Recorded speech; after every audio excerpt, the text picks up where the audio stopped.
대통령 선거 후 열흘 만인 어제 인수위 사무실에서 처음 공식 협상에 나선 윤석열 당선인은 대통령 집무실을 용산 국방부로 옮기겠다고 발표했습니다. 대통령 공간은 한남동에 마련한다고 합니다.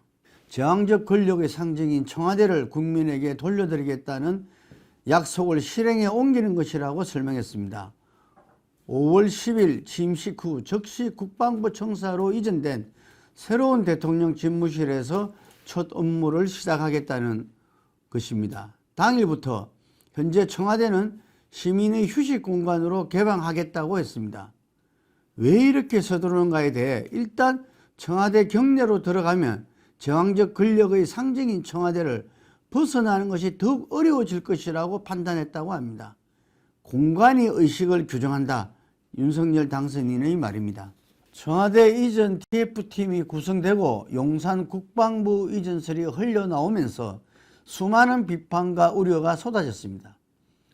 용산이란 곳이 국민과 소통이라는 본래의 명분에 부합할 수 있는가라는 질문부터 시작해서 국방부와 합참의 연쇄적인 이동에 대한 국방 공백과 막대한 비용을 우려하는 목소리가 있었습니다. 용산 집무실과 한남동 공간을 오가는 대통령의 동선을 따라 불편해질 국민의 일상을 우려하는 목소리도 있습니다. 특히 지역개발이라는 측면에서 분리해줄 수밖에 없는 지역 주민들의 불만이 곳곳에서 전해져 왔습니다. 인수위 현판을 걸고 이틀 만에 이 모든 우려들은 근거가 없다며 당선인이 나서서 강행을 선언한 것입니다. 당선인의 의견은 가능한 한 존중되어야 하겠지만 앞으로 대통령 윤석열이 이끌어갈 5년 국정의 첫 번째 행보라는 측면에서 그 명분과 절차적 정당성은 확인해야 합니다. 첫 번째, 소통의 문제입니다. 직접 언론에 브리핑하며 국민에게 설명한다고 했지만 이렇게 결정했으니 추진하겠다라는 일방적인 통보 그 이상 이하도 아닙니다. 민주국가 대한민국에서 대통령의 집무 공간과 국방부 합창 등 국방 핵심 시설을 이전하는 중차대한 사안을 결정하는데 단 한 번의 공청회도 주민 의견 수렴 과정도 없이 당선인의 일방적인 브리핑 한 번으로 실행을 기정사실화했습니다. 역대 합참의장 11명이 우려와 반대의 입장을 분명히 했는데 전문가 의견을 존중하겠다는 당선인의 약속도 온데간데 없습니다. 윤핵관의 중심에 있는 권성동 의원은 제왕적 대통령의 권한을 포기하겠다는 굳은 의지의 표현이라고 했습니다. 그러나 청와대라는 공간을 벗어나서 탈피하겠다고 한 제왕적 대통령의 권력, 바로 그런 식의 권력을 당선인 본인이 행사한 첫 사례가 아닐까 생각됩니다. 그것도 졸속과 밀어붙이기라는 가장 좋지 않은 면모를 보여주면서 말입니다. 더 중요한 것은 법적인 근거와 절차의 문제입니다. 윤한홍 청와대 이전 TF팀장은 예비비 사용 요청을 한다면서 다음 정부가 5월 10일부터 일할 수 있도록 지금 정부가 도와달라는 취지라고 했습니다. 인수위의 권한 범위는 새 정부 출범을 위해 준비하는 데 한정되고 예산 또한 그에 준하여 책정됩니다. 취임식을 포함해서 50억 원 정도로 알고 있습니다. 당연히 청와대를 비롯한 국방부, 합참 등 정부 부처를 이전하는 문제에는 권한도 예산도 있을 수 없습니다. 행정부처 이전, 특히 국군 통수권과 관련된 의사결정과 예산 집행 등을 결정할 수 있는 유일한 권한은 현 대통령에게 있습니다.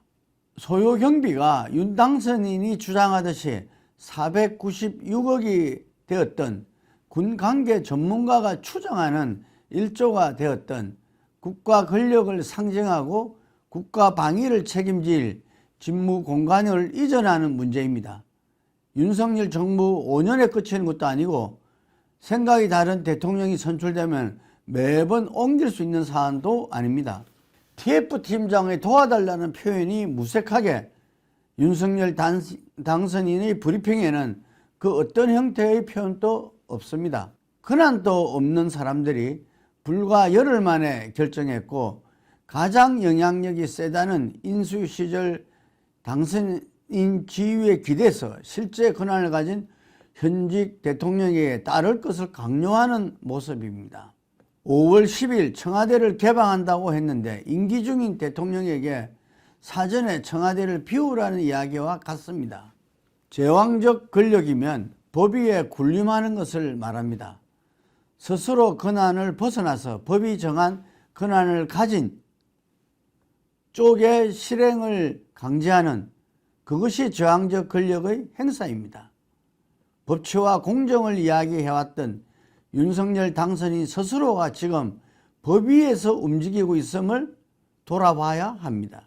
100번을 양보하더라도 취임 후 당선인이 아닌 윤석열 대통령 본인의 책임하에 국민 의견을 물어 결정하고 집행하는 절차로 바꿔야 합니다.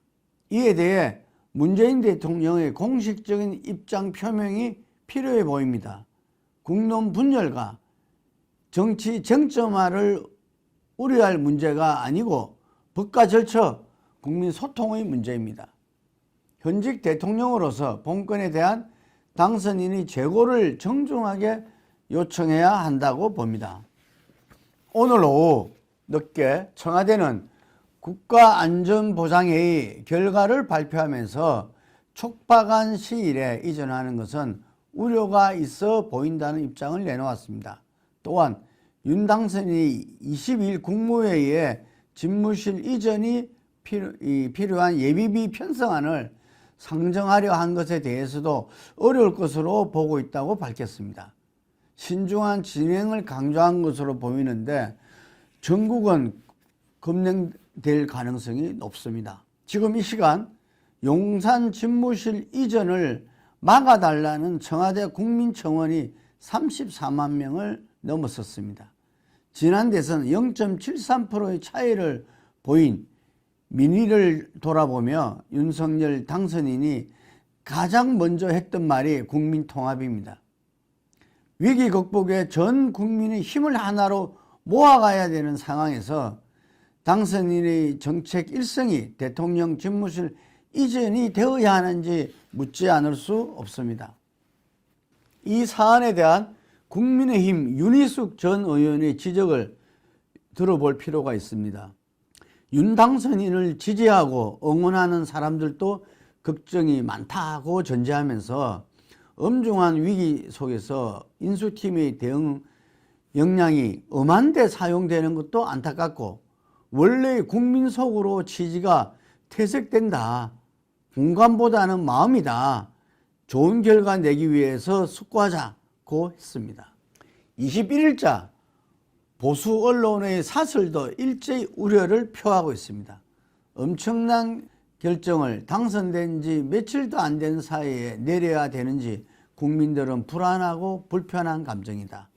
코로나 위기와 북핵 위기 속에서 당선인의 우선순위가 집무실 이전이어야 했나?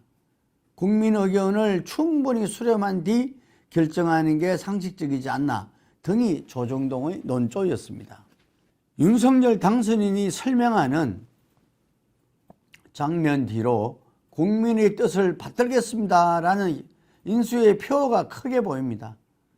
약속을 지키는 대통령보다 중요한 것은 법과 절차를 지키며 국민의 마음에 헌신하는 대통령입니다. 특히 정제되지 않은 약속을 명분 삼아 법 위에서 움직이는 독선만큼 위험한 것이 없음을 다시 한번 강조합니다.